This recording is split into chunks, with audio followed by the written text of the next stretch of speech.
Imaginez Rome en l'an 82 avant Jésus-Christ. Les aigles impériaux dominaient les cieux et les sénateurs débattaient du destin de nations entières sur le forum. À première vue, la ville semblait éternelle, marbre, gloire, pouvoir. Mais dans l'ombre de l'Aventin, dans les ruelles où pauvreté et désespoir se mêlaient, naissait une histoire qui remettrait en question tout ce que nous croyons savoir sur le pouvoir, la vengeance, et la rédemption. Un garçon à peine âgé de 10 ans fut vendu comme esclave sexuel pour rembourser la dette de son père. Un enfant condamné à être utilisé, humilié et oublié. Ce garçon s'appelait Marcus Lucius Calbu. Et contre toute attente, contre le poids de la corruption et de la brutalité de Rome, ce même enfant finirait par s'asseoir sur le fauteuil le plus puissant de la République. Pas en tant que victime, pas en tant qu'esclave, mais en tant que dictateur, réformateur, symbole d'une Rome différente. La question est inévitable, comment un enfant marqué par la dégradation la plus sombre est-il devenu l'homme qui transforma la République romaine? Restez jusqu'à la fin, car l'Odyssée de Lucius n'est pas seulement l'histoire de Rome, c'est l'histoire éternelle de la manière dont la souffrance peut se transformer en force, et de comment, même dans les ombres les plus profondes, la lumière peut naître. Si ce début vous intrigue déjà, ne partez pas, ce qui suit est encore plus étonnant. À première vue, la ville semblait être un monument éternel, des temples de marbre reflétant la lumière du soleil, des légions invincibles étendant la domination romaine sur la Méditerranée, et un Sénat se vantant d'être le gardien de la République. Mais derrière cette façade glorieuse, la réalité était bien plus sombre. Les luttes internes avaient déchiré la République. Les guerres civiles entre Marius et Sylla avaient laissé des cicatrices profondes, des familles brisées, des proscriptions sanglantes et des milliers de citoyens morts dans les rues. La corruption se propageait comme une peste, des sénateurs achetant des votes, des magistrats pillant des provinces entières, et des généraux utilisant les soldats comme des pions dans leurs ambitions personnelles. Dans les quartiers pauvres, la situation était encore plus désespérée. L'Aventin, avec ses maisons en adobe fissurées et ses rues non pavées, était un endroit où la pauvreté se respirait à chaque coin de rue. C'est là, parmi les cris des vendeurs ambulants et la puanteur des égouts ouverts, que Marcus Lucius Calbu est né en 92 avant Jésus-Christ. Son père, Gaius Calvu, était un vétéran mutilé des campagnes gauloises, un homme qui avait sacrifié une jambe pour Rome mais qui pouvait à peine nourrir sa famille. Sa mère, Livia, cousait sans relâche pour les familles patriciennes, rêvant que son fils échappe un jour à la misère. Et au milieu de cette lutte quotidienne, une étincelle est née, Lucius. Le garçon n'était pas comme les autres. Ses yeux verts, hérités de ses ancêtres gaulois, et ses cheveux blonds cendrés le faisaient ressortir parmi les enfants bruns typiques de Rome. À 7 ans, il savait déjà lire et écrire, compétence qu'il avait apprise en observant silencieusement les enfants des riches lorsqu'il accompagnait sa mère pour livrer des vêtements. Il avait du talent, de l'intelligence, et une beauté singulière qui semblait être une bénédiction. Mais très vite, cette même caractéristique deviendrait la première malédiction de son destin. Le destin de Lucius changea à jamais un matin froid de l'an 82 avant Jésus-Christ. Son père, Gaius, avait un vice qui ruinerait la famille, le jeu. Une seule nuit de malchance contracta une dette impayable auprès de l'un des hommes les plus riches et impitoyables de Rome, Marcus Crassus. Le magnate n'était pas connu pour sa clémence, dans son monde, les dettes se payaient avec du sang, de la terre, ou des vies. Lorsque les collecteurs arrivèrent à la modeste maison de l'Aventin, ils ne cherchaient pas des pièces de monnaie. Ils voulaient quelque chose de plus précieux. Au milieu des cris et des supplications, Gaius, mutilé et impuissant, fut contraint de remettre ce qu'il avait de plus précieux, son propre fils de 10 ans. Le garçon aux yeux verts et aux cheveux cendrés serait la garantie de la dette. Une garantie que tous savaient qu'elle ne serait jamais rendue. La scène resta gravée dans la mémoire de Lucius comme une plaie ouverte. Sa mère, Livia, le serrait désespérément dans ses bras, les larmes coulant sur son visage alors qu'elle tentait de l'arracher aux mains des collecteurs. « Maman, je reviendrai », murmura Lucius, avec une maturité impossible pour son âge. Ce fut la dernière fois qu'ils se verraient pendant plus d'une décennie.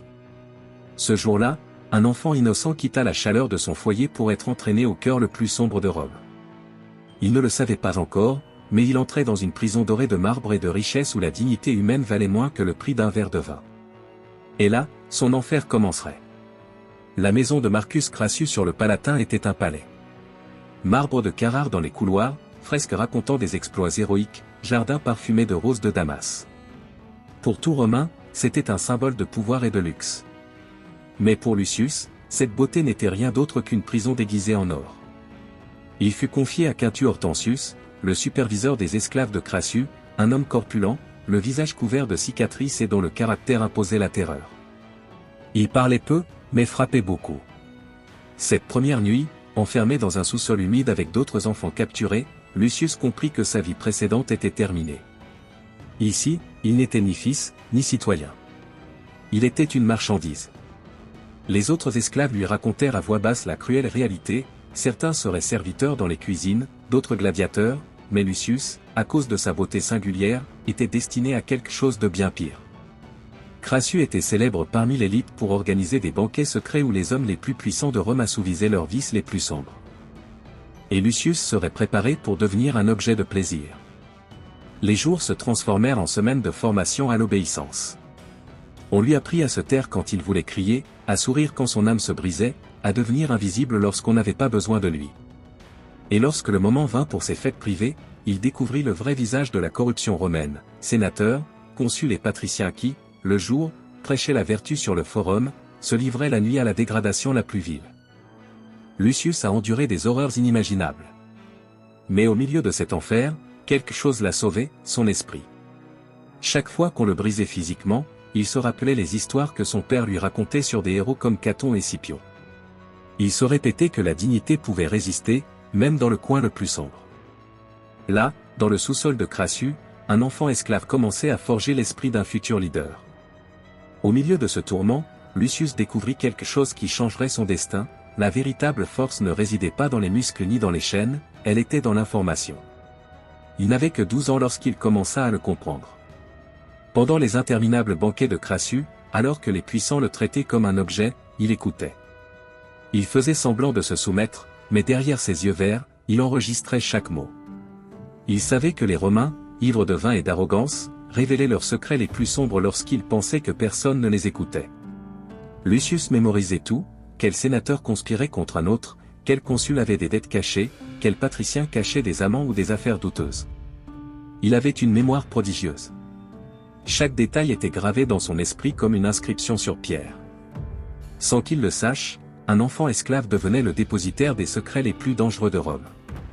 Mais il ne se contentait pas d'observer. Il commença également à étudier ses ravisseurs, leurs gestes, leurs faiblesses, leurs peurs. Il découvrit que Crassus craignait plus la pauvreté que la mort, que le sénateur Claudius pleurait en secret un amour perdu, que le consul Lucullus tremblait à l'évocation de certains noms interdits. Là où d'autres enfants auraient sombré dans le désespoir, Lucius voyait des motifs, des vulnérabilités, des armes invisibles. Peu à peu, il commença à se transformer. Il était encore esclave, vivait toujours enchaîné, mais son esprit était déjà libre. En silence, sans que personne ne le remarque, Lucius commençait à bâtir un arsenal bien plus puissant que les épées des légions, le savoir.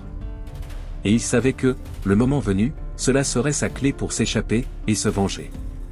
Lucius n'avait que 12 ans lorsqu'une rencontre inattendue modifia le cours de son destin. Lors d'un des fastueux banquets de Crassus, un invité spécial fit son apparition, un jeune orateur commençant à briller dans les tribunaux romains. Il s'appelait Marcus Tullius Cicéro. Contrairement aux autres, Cicéron ne participait pas aux excès.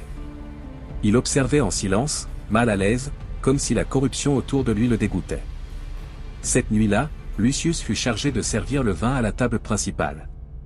En remplissant la coupe de Cicéron, leurs regards se croisèrent. L'orateur vit quelque chose qui le troubla, ce n'était pas le regard vide d'un esclave brisé, mais l'étincelle d'une intelligence féroce, cachée derrière un masque de soumission. Intrigué, Cicéron l'appela à voix basse à la fin de la fête, « Sais-tu lire, garçon ?» Lucius acquiesça. « Et écrire ?» Un autre signe de tête. L'orateur le regarda sérieusement, pesant ses mots. Enfin, il dit, « Il y a une bibliothèque dans cette maison. Va y quand tu peux. Apprends tout ce que tu trouveras. Personne ne peut te retirer ce que tu graves dans ton esprit. » Ce conseil alluma une étincelle. À partir de cette nuit, la bibliothèque de Crassus, plus ornement qu'un véritable lieu d'étude, devint le refuge secret de Lucius. À l'aube, lorsque la maison dormait, il se glissait dans l'ombre pour dévorer des parchemins et des rouleaux de papyrus. Platon, Aristote, Caton, les lois romaines, l'histoire des héros, il absorbait tout avec une faim insatiable. Cicéron, conscient de son potentiel, commença à lui rendre visite en secret. Il lui enseigna la rhétorique, le droit, la philosophie, les subtilités de la politique. Lucius comprit que le pouvoir ne résidait pas seulement dans les armes, mais dans les mots. Qu'un discours bien construit pouvait plier plus d'hommes qu'une légion entière.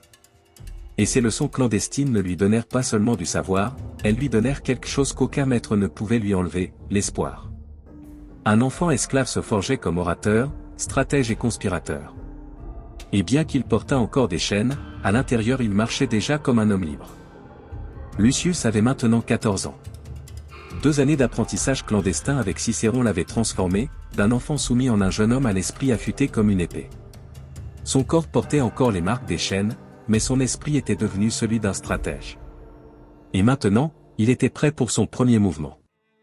Il avait appris quelque chose de vital, à Rome, l'information valait plus que l'or. Et il en avait assez pour détruire des hommes puissants. L'occasion se présenta lors d'un banquet de Crassus, lorsque le sénateur Publius Clodius, ivre et imprudent, confia à un allié un plan sinistre, assassiner Caton le Jeune, le dernier symbole de moralité dans la République. Lucius, invisible comme toujours, entendit tout. Il ne pouvait pas le dénoncer directement, un esclave n'avait pas de voix devant la loi. Mais il pouvait utiliser ce qu'il avait appris. Il rédigea une lettre détaillant la conspiration et, par l'intermédiaire d'un esclave allié, la fit parvenir à Cicéron. Le message incluait une demande claire, « Je veux parler. » Mais pas comme un esclave, comme un homme. La rencontre eut lieu dans le temple de Vesta, en plein jour, pour passer inaperçu parmi la foule.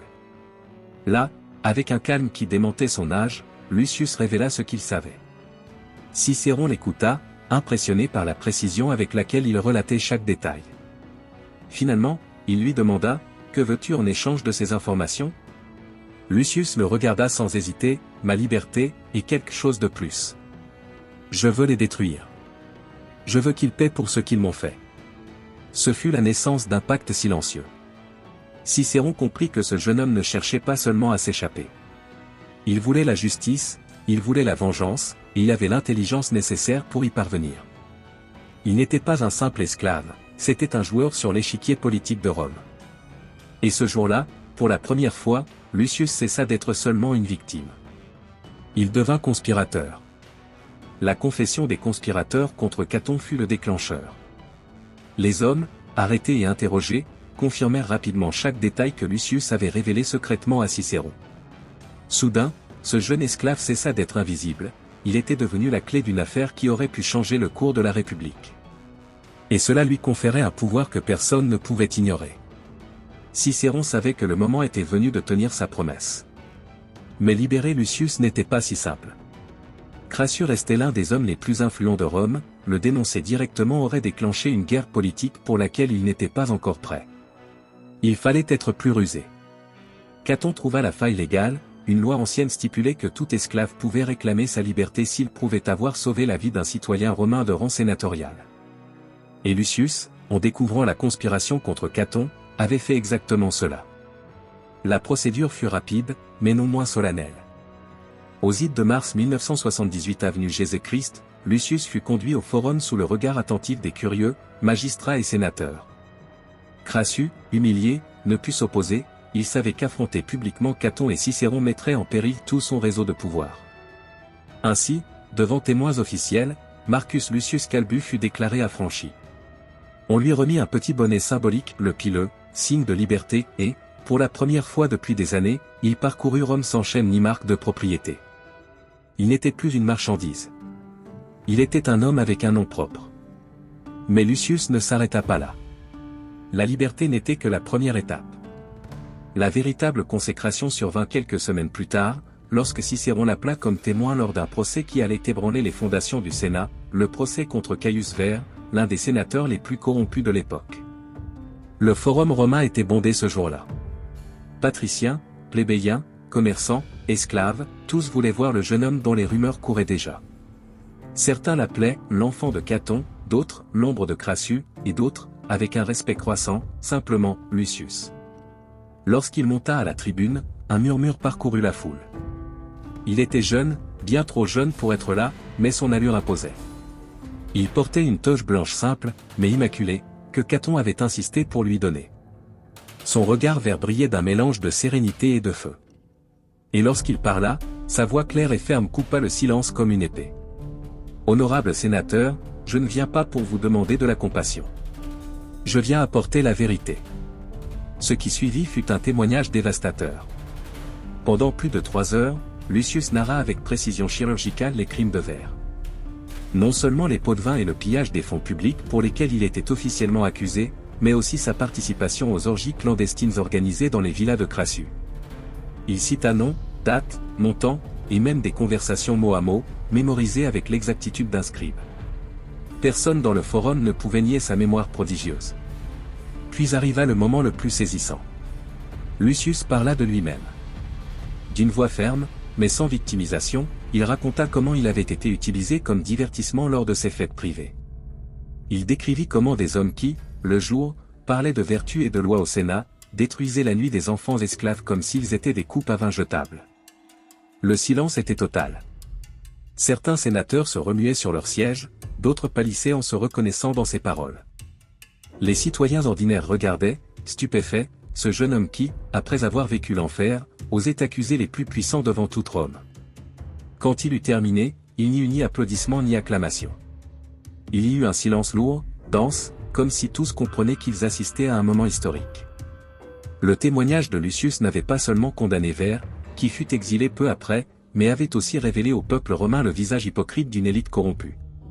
À partir de ce jour, Marcus Lucius Calbus cessa d'être « l'enfant esclave ». Dans l'imaginaire populaire, il devint le symbole de la justice, le survivant qui osa parler.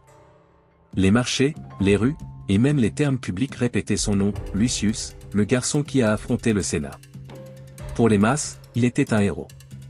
Pour les patriciens, un danger. Et pour Crassus, une menace qu'il ne pouvait plus contrôler. Le procès contre Vert n'était que le début.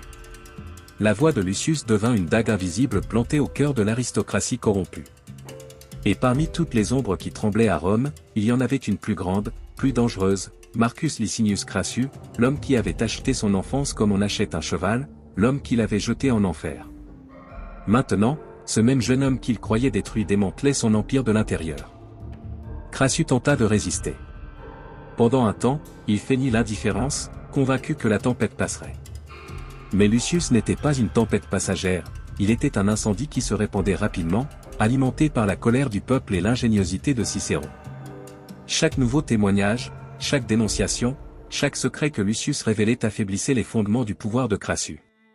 Ses alliés commencèrent à l'abandonner, craignant d'être entraînés dans sa chute.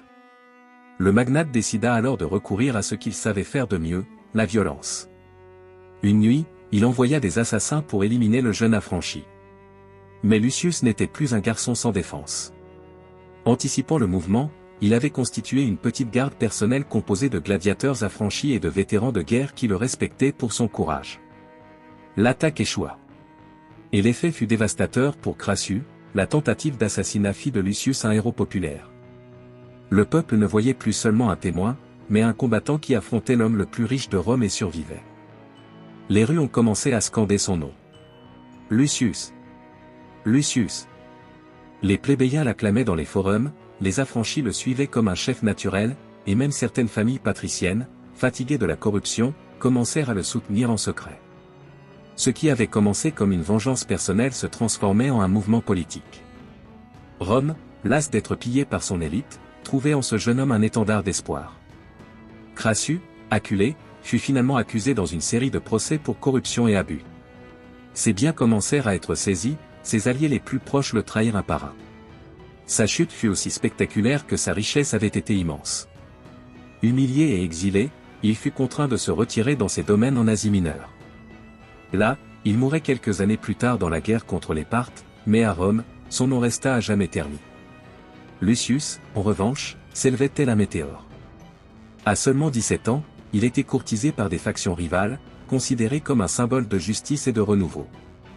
Mais ce qui impressionnait le plus n'était pas sa jeunesse, mais sa stratégie. Au lieu de se soumettre aux vieilles structures politiques, il décida de créer sa propre base de pouvoir. Il convoqua des affranchis, des plébéiens urbains, des vétérans sans terre et même des femmes de famille nobles ayant perdu des fils ou des maris dans les scandales qu'il avait révélés. C'était un bloc social inédit dans l'histoire romaine, les oubliés avaient, pour la première fois, un leader qui parlait en leur nom. Avec cette force derrière lui, Lucius fit le pas suivant dans le Cursus Honorum, il se présenta comme questeur. Pour un affranchi sans lignée ni fortune héritée, c'était impensable. Mais Lucius n'était pas un candidat ordinaire. Ses discours, enflammés et marqués par la vérité et ses cicatrices, secouaient à la fois les quartiers pauvres et les atriums des maisons patriciennes. « J'ai vécu dans l'ombre pour que vous puissiez marcher dans la lumière », disait-il. Et le peuple le croyait, car il pouvait voir les marques sur sa peau, sentir la vérité dans chaque mot.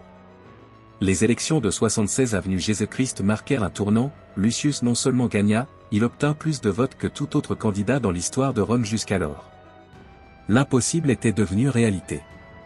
Un enfant vendu comme esclave, humilié, avait atteint le cœur même du pouvoir républicain. Et ce n'était que le début. Le triomphe électoral de Lucius comme questeur fut un véritable séisme à Rome. L'élite sénatoriale le regardait avec mépris, voire haine, mais elle ne pouvait nier la réalité, le peuple l'adorait. Et cet amour n'était pas aveugle, il venait de l'identification. Lucius parlait leur langue, partageait leurs douleurs, incarnait leurs cicatrices. Il n'était pas un patricien distant promettant la justice depuis un palais, il était un survivant ayant connu la boue, l'esclavage et les abus, et qui pourtant se tenait debout, réclamant justice pour tous. Comme questeur, il surprit tout le monde. Au lieu de devenir la marionnette d'une faction puissante, il prit ses propres décisions.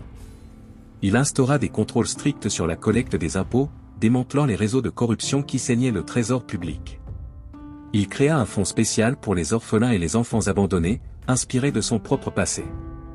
Et il établit des tribunaux spécifiques pour traiter les cas d'abus sur les enfants, un fait sans précédent dans l'histoire romaine. Chaque décret portait la marque de son expérience personnelle, mais aussi une vision claire, transformer la douleur en protection pour les autres. Le peuple l'acclamait dans les rues.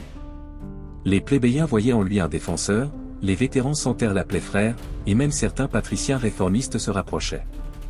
Son nom, Marcus Lucius Calbu, n'était plus seulement celui d'un affranchi chanceux, il devenait l'étendard d'une Rome différente. 2 ans plus tard, en 74 avenue Jésus-Christ, il fut élu préteur. Personne n'y croyait, et pourtant il réussit. Et là encore, sa gestion se caractérisa par des mesures audacieuses. Il réforma le système judiciaire pour garantir des procès plus rapides et moins manipulables par les pots de vin. Il apporta des ressources aux provinces oubliées, où les gouverneurs pillaient impunément depuis des décennies. Et surtout, il devint un orateur redouté, chaque fois qu'il parlait au Sénat, sa voix résonnait avec la force de quelqu'un qui avait vécu ce que d'autres lisaient seulement dans des textes philosophiques. Mais sa véritable consécration arriva en 72 avenue Jésus-Christ, lorsqu'à Alexandre peine âgé de 20 ans, il atteignit le consulat, la plus haute fonction de la République. Ce fut un jalon historique. Aucun homme d'origine aussi humble, aucun affranchi, n'était jamais allé si loin. Son élection n'était pas un accident, c'était une déclaration populaire. Rome en avait assez des généraux ambitieux et des sénateurs corrompus, elle voulait un leader qui représentait autre chose. Et Lucius était cette figure. Comme consul, il affronta son plus grand défi, la rébellion de Spartacus, qui avait transformé des milliers d'esclaves en une armée prête à défier le pouvoir de Rome. Les sénateurs voulaient écraser la révolte dans le sang, envoyant Pompée ou Crassus. Mais Lucius se leva au Sénat et prononça un discours mémorable. « Je connais le cœur d'un esclave, car j'en ai été un. Je sais ce qu'ils attendent, ce qu'ils craignent, ce dont ils rêvent. Cette rébellion ne s'éteint pas seulement par les épées, elle s'éteint par la justice. » Il proposa une stratégie double, fermeté militaire contre les chefs rebelles les plus radicaux, mais aussi réformes structurelles pour les esclaves et affranchis. Il établit des voies claires vers la manumission, améliora les conditions de vie et interdit les abus les plus brutaux. En parallèle, il négocia secrètement avec les factions modérées de la rébellion, offrant l'amnistie à ceux qui déposaient les armes. Le résultat fut surprenant, la guerre se termina bien plus tôt que prévu, avec moins de sang versé et un impact politique encore plus grand. Pour la première fois dans l'histoire, Rome ne se contentait pas de vaincre une révolte, elle la transformait en réforme. Le peuple le célébra comme un sauveur. Les rues résonnaient de son nom. Et bien que les sénateurs les plus conservateurs le regardassent avec méfiance, ils comprirent qu'ils ne pouvaient l'ignorer, Lucius n'était plus seulement un politicien prometteur.